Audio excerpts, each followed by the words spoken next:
Sometimes, you may have created an avatar in WhatsApp. Later, if you want to edit that avatar, you can easily do so.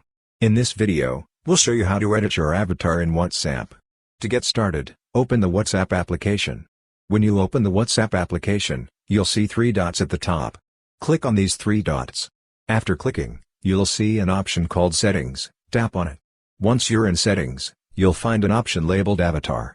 Click on that to proceed. When you click on that, you'll see a pencil-like button. Tap on this pencil-like button. Once you click on it, you'll be directed to a page like this. Here, you'll find options to edit your avatar. You can make any necessary changes to customize it as you like. For example, I'm changing this t-shirt. If you want to make changes here, you can do that. There's a makeup option, a face option, and a body option. Additionally, at the bottom, you'll see more options. You can customize everything according to your preferences. Anyway, once all the editing is complete, you'll see a Save button at the top. Click on Save. When you do that, your avatar will be saved. After that, click on the cross button. Once you click on it, you'll see your new avatar displayed here. So, this is how you can easily edit your avatar in WhatsApp. I hope this video was helpful for you. If you found it useful, consider subscribing to our channel. See you in the next video.